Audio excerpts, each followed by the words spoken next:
Opa, tudo bem? Eu sou o Luiz Camargo e seja muito bem-vindo. Engana-se redondamente quem acha que o Macri teve sua chance de governar a Argentina por 4 anos e agora foi reprovado pelo povo e por isso vemos a volta do kirchnerismo. Temos que entender primeiro que o kirchnerismo jamais saiu da Argentina. Macri se tornou presidente com um discurso reformista liberal, mas traiu suas promessas de campanha e governou como um populista, congelando preços e inflacionando a economia. Lhe faltou traquejo e estratégia política para conseguir impor suas pautas de campanha dentro aí de uma máquina completamente aparelhada à esquerda. Faltou coragem para adotar medidas impopulares. Macri não cortou a irrigação de dinheiro público para os sindicatos, não promoveu as reformas necessárias e, como todo liberal, não se importou com a revolução cultural em curso no seu país. Optou por um governo insonso, que não cortou privilégios, que não comprou brigas quando necessário e que não soube fazer o inimigo jogar a seu lado também quando necessário. Sendo assim, Macri foi só mais do mesmo. Foi só um breve intervalo comercial na programação peronista. Nesses 4 anos, os nossos irmãos liberais e conservadores da Argentina aprenderam o quão difícil é ter uma gestão de direita quando toda a estrutura governamental é esquerdista. Afinal, a esquerda é um câncer e quando se instala no poder, entra em estado de metástase, tomando conta de tudo. É por isso que se faz necessário expurgar as áreas afetadas. E só se faz isso enxugando o Estado, cortando cargos comissionados, diminuindo a máquina pública, privatizando, desburocratizando a iniciativa privada para retrair o controle estatal do mercado e estabelecendo as reformas de base. E ainda assim, isso tudo seria apenas uma preparação do ambiente para só depois se pensar em estabelecer um governo propriamente de direita, processo que não aconteceu na Argentina. Hoje o Brasil, depois de quase 100 anos de uma sequência de governos estatizantes e socialistas, também passa por essa preparação no ambiente. Mas diferente do Macri, Bolsonaro, mesmo aos trancos e barrancos, está sabendo eliminar as áreas afetadas pelo câncer.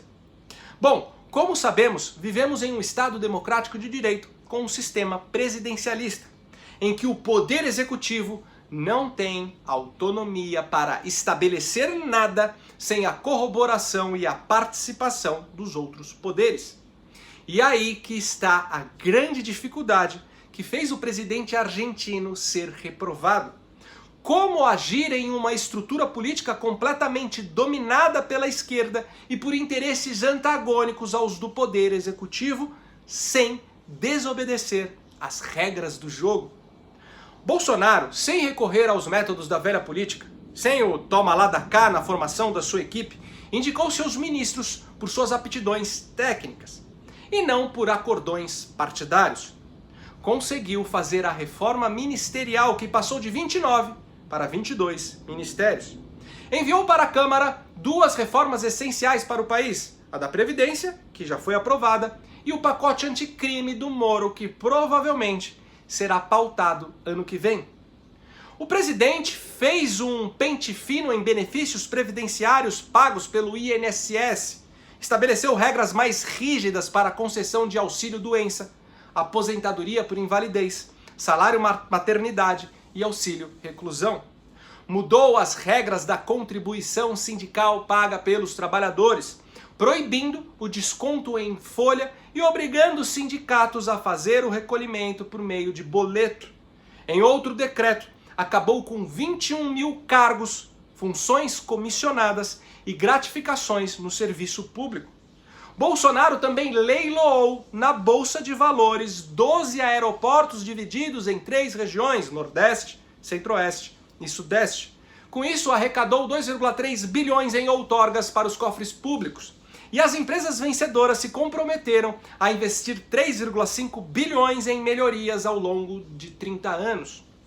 Além disso, foram vendidas 8 das 13 refinarias da Petrobras e já estão na pauta das privatizações a Eletrobras e os Correios. Bolsonaro também tirou o Estado do cangote da iniciativa privada com a lei da liberdade econômica. Retirou a obrigação das empresas de capital aberto de publicarem seus balanços em veículos privados de imprensa. E a nossa educação, pela primeira vez desde o fim do regime militar, está nas mãos de um gestor competente, que primeiro regularizou as contas e agora vai enfrentar de forma pesada a doutrinação ideológica. Temos que ter a consciência de que a única forma de combater a esquerda é reduzindo o Estado do qual ela se alimenta e fortalecendo a democracia a qual ela não sobrevive. Este é o único tratamento para o câncer que corrói esse país há mais de 100 anos. E não se engane, o processo é lento e extremamente cansativo. Porém, vejo o atual governo caminhando nessa direção inédita. Só que por conta de algumas medidas questionáveis que o Bolsonaro tomou aí no decorrer desse semestre, fez com que ele perdesse o apoio de uma pequena, porém influente parte do seu eleitorado. O Bolsonaro acabou cedendo a algumas medidas condenáveis, se aproximou de alguns inimigos e suavizou aquela postura beligerante que o legou à categoria de mito. Nós que estamos do lado de fora, às vezes não entendemos se isso é um sinal de que o presidente está se vendendo ao sistema que ele foi eleito para combater, ou se faz parte de uma estratégia muito bem arquitetada. Afinal, Bolsonaro, como militar, além de ser um estrategista nato, ele transita por mais de 30 anos nos corredores do poder. E assim, talvez, chegou à conclusão que esse é o único caminho possível para ser trilhado para a transformação do nosso país.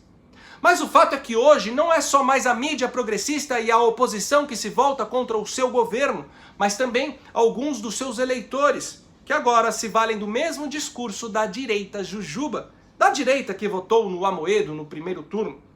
Veja bem, eu não quero nesse vídeo passar um pano para os erros do governo ou criar políticos de estimação, não é isso. Erros devem ser criticados e políticos não são astros do rock. Políticos precisam de eleitores e não de fãs. Mas estamos em uma guerra. Na guerra é fundamental ter cautela e sabedoria antes de sair criticando quem está na linha de frente levando chumbo de todos os lados em pleno território inimigo. Pois do contrário, o exército pode se dividir. Daí a derrota completa passa a ser uma questão de tempo. O Brasil não é os Estados Unidos, que tem uma constituição simples, eficaz e liberal, que não permite a ascensão de um regime totalitário por mais que um comunista ocupe a cadeira presidencial. O Brasil não é os Estados Unidos, onde esquerda e direita travam batalhas em pé de igualdade, ambas amparadas por suas legendas partidárias, suas respectivas universidades, seus órgãos de imprensa e suas produções literárias e editoriais. No Brasil, não existe uma direita organizada. A grande mídia é progressista, a imprensa tradicional é progressista, as universidades são centros de formação de militantes vermelhos, e com exceção do Partido Novo, que ainda é um nanico sem força política, não encontramos legendas de direita entre os mais de 30 partidos existentes. A triste verdade é que essa direita embrionária e disforme que vemos atuando nas redes sociais e nas mídias alternativas gravita em torno do Bolsonaro. A triste verdade é que hoje no Brasil, Bolsonaro é a direita, goste você ou não. Eu confesso que não queria esse cenário. Gostaria de ver partidos conservadores e liberais nos apresentando um sem números de políticos direitistas, que inclusive pudessem fazer frente com o Bolsonaro contra a esquerda em uma próxima eleição. Mas esse não é o nosso cenário, e é aí que toda cautela se faz necessário. Qual é o ponto em que as críticas ao comandante se transformam em ataques que desestabilizam todo o exército? Ter essa consciência é fundamental. Ainda mais quando você é um influenciador das massas, porque senão, em 2022, com uma direita dividida e com o total apoio do Foro de São Paulo, teremos a volta do projeto de poder criminoso do PT para dar continuidade ao que foi interrompido. ou através de algum poste do Lula, ou mesmo através de um Ciro Gomes da vida. Exatamente como na Argentina, que agora se voltou ao desgoverno da esquerda peronista. Lembrando que aqui o nosso Congresso, ao aprovar o aumento do fundo partidário, a lei de abuso de autoridade, a lei das fake news para criminalizar as vozes dissonantes, e o nosso Supremo, ao trabalhar duro para minar a Operação Lava Jato, estão em conjunto firmando todas as bases necessárias para que a esquerda volte e se perpetue no poder devidamente amparada pelo próprio sistema. E dessa vez pode ter certeza que eles não ousariam abrir as mesmas brechas que abriram no passado.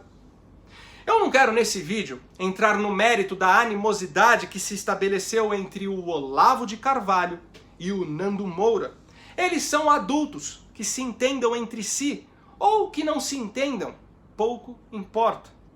Mas em que contribui essa nova postura do Nando Moura? Pensa friamente comigo aí, não haja segundo as suas emoções de momento, mas use sua razão. Será que a postura atual do Nando Moura, influenciando milhares de pessoas a se voltarem contra o governo, fará o presidente voltar atrás naquilo que para ele são deslizes? Ou fortalecerá ainda mais o nosso inimigo em comum? É justamente diante disso que eu quero abordar cada um dos pontos que fizeram o Nando romper com seu apoio ao Bolsonaro, fato que provocou essa ruptura entre os influenciadores da direita aqui no YouTube. Lembrando que se existem hoje essas vozes da direita que proclamam suas ideias à margem da grande mídia, vozes essas que deram a sustentação para a eleição do primeiro presidente anti-establishment da história desse país, foi tudo graças ao trabalho do Olavo, goste você dele ou não. E o Nando sabe muito bem disso, mas enfim, as queixas que o Nando repete à exaustão são as seguintes: Augusto Aras na PGR, André Mendonça como advogado-geral da União, Eduardo Gomes do MDB e Fernando Bezerra, também do MDB, como líderes do governo na Câmara e no Senado. A sanção presidencial a um ponto específico do fundão eleitoral. Flávio Bolsonaro e agora a suposta subserviência do presidente ao STF. Depois de analisar cada um desses pontos, eu quero que você, sem fazer qualquer tipo de ginástica mental, apenas analisando os fatos da realidade, tire suas próprias conclusões. Então vamos lá. 1. Augusto Aras. Todos nós avisamos que não seria a melhor indicação para ser o Procurador-Geral da República. Porém, Bolsonaro, a contragosto de todos os seus eleitores, o indicou mesmo assim. Só que a indicação veio seguida de um pedido de voto de confiança. Nesse caso, a meu ver, o correto seria esperar que o novo PGR faça de fato uma merda, para aí sim cobrarmos, para aí sim fazermos barulho aqui na internet. Pois a realidade é que até agora ele não fez nada contra a Lava Jato ou contra o governo, tirando aí algumas declarações midiáticas questionáveis que não tiveram o menor efeito concreto.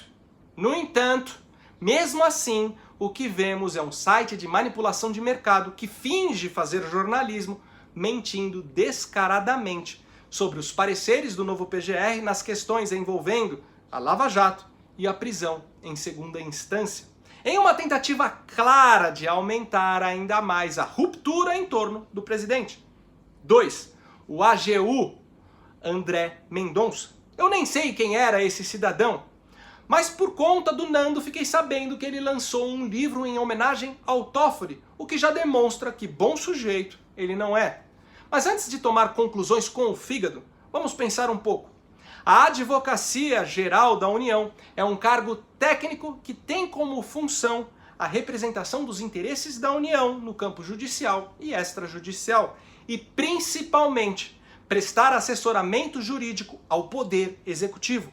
Aí eu te faço a seguinte pergunta: se você fosse presidente da República, quem você indicaria para cumprir a função de defender os interesses do seu governo perante o Supremo Tribunal Federal?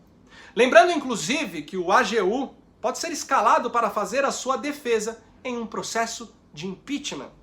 Então, você indicaria um Modesto Carvalhosa, que já protocolou 3 pedidos de impeachment contra os ministros do Supremo, ou você indicaria um advogado que nutre simpatia e um bom relacionamento com esses ministros?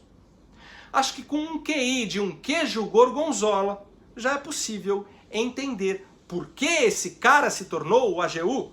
3. Eduardo Gomes e o Fernando Bezerra, os líderes do governo na Câmara e no Senado, ambos do MDB. Para mim, o MDB é o partido mais nojento do país. Porém, como já disse, o presidente não é um ditador. Nada é aprovado sem o aval do Congresso. E como funciona a dinâmica dentro do Congresso? Temos a base governista, a oposição e o tal do centrão. Em teoria, a base governista vai aprovar tudo o que vier do executivo e a oposição votará sempre contra. Ou seja, quem acaba decidindo tudo é o centrão. Só que temos um atenuante aí nessa dinâmica. A bancada do PSL está completamente dividida, o que significa que o governo não pode depender mais de sua base governista. Em face disso, será que não seria estratégico ter no Congresso como aliado 2 figuras do centrão encardido para influenciar a bancada que no final das contas é a que decide tudo? E vale ressaltar que em tudo que foi proposto até agora, Eduardo Gomes e Fernando Bezerra votaram junto com o governo. Agora, se esses caras começarem a agir contra as reformas, aí sim podemos começar a esbravejar nas redes sociais. Mas enquanto isso não acontecer, eu entendo essas 2 escolhas como puramente estratégicas. 4. Bolsonaro sancionou que parte do fundo eleitoral seja usado para pagar advogados. Vamos lá. Eu sou totalmente contra fundão eleitoral e partidário. Nós não temos que financiar esses canalhas em suas campanhas políticas. Isso só aumenta o Caixa 2, a prostituição entre os partidos, as candidaturas laranjas, entre outros diversos males. Mas o Bolsonaro não é um ditador. E se ele vetasse todo o projeto, a Câmara derrubaria. E ele sabia muito bem disso. Sendo assim, optou por vetar os 14 pontos mais absurdos. Porém, o texto referente ao pagamento de advogados, que também consideram um absurdo, foi sancionado. Isso realmente foi uma baita bola fora. Mas analisa comigo. Se o Congresso aprovaria o aumento de qualquer jeito, independente do veto presidencial, se o Bolsonaro não tem poderes legais para impedir isso, e se o dinheiro do pagador de impostos inevitavelmente já seria usado, você concorda que não faz tanta diferença se o recurso for usado para fazer panfleto, para pintar a sede do partido ou para pagar os advogados? Foi errado? Foi. Mas será que isso é motivo para se arrepender de ter votado no Bolsonaro e começar a achincalhar seu governo no YouTube? 5. Flávio Bolsonaro. Desde que o COAF violou ilegalmente o sigilo bancário do então parlamentar e dos seus vários assessores por motivos absolutamente políticos, visto que não teve mandado judicial para fazê-lo, já se passou mais de 1 ano e ainda não foram apresentadas as provas de ilícito. Nem qualquer denúncia formal foi encaminhada ao TJ do Rio de Janeiro. O único julgamento pelo qual o senador passou foi o da extrema imprensa. Inclusive, o procurador do Ministério Público, Eduardo Gunsen, foi fotografado em um bar passando informação para o jornalista Otávio Guedes, da Globo. Depois disso, depois desse encontro, o jornalista publicou todos os dados financeiros sigilosos, sem que houvesse uma investigação oficial ou ordem judicial contra o filho do presidente. Diante desse episódio, o senador logo foi à mídia para dar explicações e apresentou a escritura da venda de uma cobertura para o ex-atleta Fábio Guerra, que confirmou a forma de pagamento. No caso, deu outro imóvel, uma transferência de 100 mil em maio e o restante em dinheiro durante os 3 meses seguintes. Em maio deste ano, os jornais do Grupo Globo e a Folha de São Paulo publicaram, sem o devido destaque, que o Ministério Público se enganou ao analisar aí os imóveis de Flávio e considerou como patrimônio adquirido legalmente. No entanto, o estrago já estava feito. Agora vamos raciocinar com a mente livre da narrativa que a grande mídia quer nos imputar. Se os senadores e os juízes do STF tivessem achado algo de fato comprometedor contra alguém da família Bolsonaro, vocês acham que eles iriam usar isso para chantagear o governo ou iriam trazer à tona para destruir a moral e a honestidade do presidente e, quem sabe, cavar um impeachment com amplo apoio dos decepcionados? E outra, será mesmo que essas tais provas contra um Bolsonaro ficariam em segredo durante as eleições? Será mesmo que os opositores já não teriam usado contra o candidato?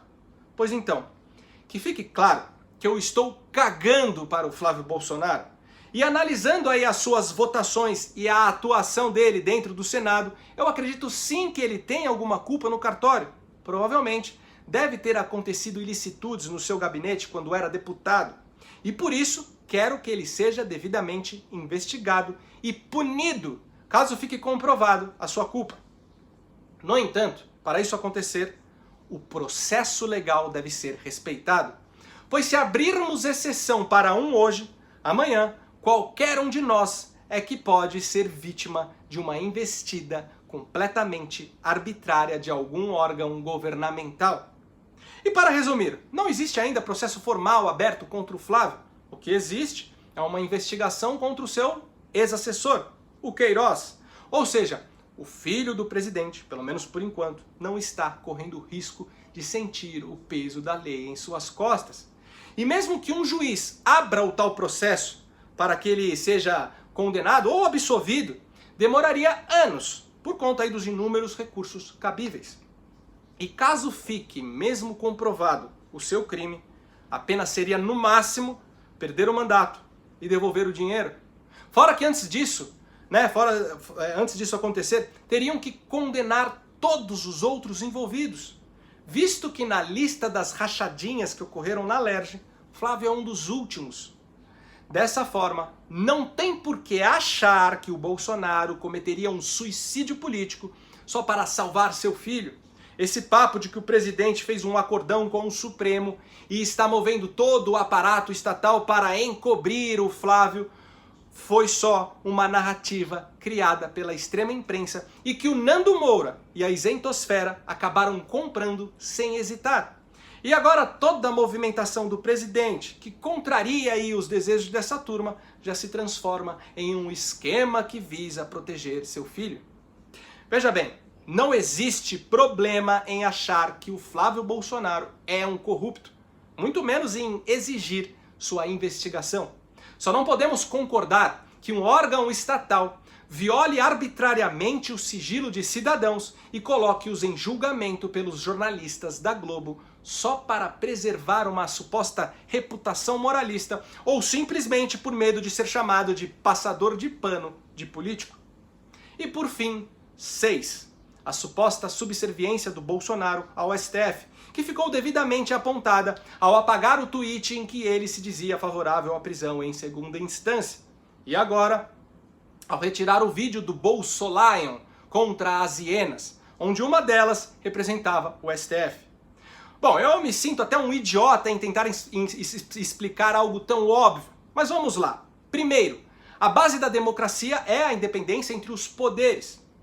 E o presidente, como chefe do executivo, tem como obrigação preservar isso.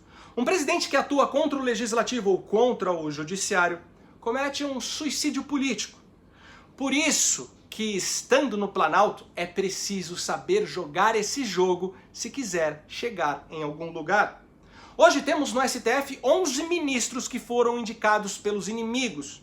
Se o Bolsonaro começar a se contrapor publicamente contra as decisões desses ministros, eu não dou 6 meses para começar a ser tramitado um processo de impeachment contra ele. Agora analisa comigo. Alguém acha mesmo que essas postagens que logo foram apagadas aconteceram por descuido do presidente? Alguém acha mesmo que o Carluxo postou contrariando a vontade do pai? É claro que não. Bolsonaro sabia que isso seria postado, sabia que causaria um alvoroço midiático e sabia que depois ele teria que apagar com as devidas retratações. fazendo assim uma espécie de morde-a-sopra com o Supremo. E o que isso significa na realidade? Ele primeiro expressa seu real posicionamento nas redes sociais, ou seja, ele primeiro passa o recado, mas depois apaga, deixando claro para o Brasil como funciona a dinâmica entre os poderes, em que ele, como líder do executivo, não pode afrontar o poder judiciário. Simples assim. Enfim, o vídeo acabou ficando longo demais, mas saiba que eu não tenho o menor problema de vir aqui e atacar duramente o governo se eu perceber que, de fato, o Bolsonaro se vendeu ao sistema, se está sendo só mais do mesmo. Mas, por enquanto, qualquer iniciativa precipitada de romper com o apoio ao presidente que batalhamos tanto para colocar no governo, romper com o apoio ao presidente que passou mais de 30 anos em Brasília sem nunca se envolver em um único escândalo de corrupção, apenas representa devolver de mão beijada o nosso país para o antigo projeto de poder responsável pelo maior esquema de roubo de dinheiro público da história. Representa devolver de mão beijada o nosso país para o antigo projeto de poder que financiava com o meu e com o seu dinheiro ditaduras genocidas. E isso é tão real e verdadeiro como 2 mais 2 é igual a 4. Mas o lado que você vai ficar nessa história toda é uma decisão única e exclusivamente sua. E por hoje é isso aí. Deixa aqui nos comentários a sua opinião. Curte e compartilha o vídeo para ele ganhar relevância. Confere se você continua inscrito no canal. Confere se o sininho das notificações está ativo. E se você gosta do trabalho que eu venho fazendo e quiser ajudar a manter esse canal em plena atividade, contribuindo com qualquer valor, o link do nosso Apoia-se está aqui na descrição. Visite também a minha biblioteca, bibliotecadoluiz.com.br. Então até o próximo vídeo. Valeu!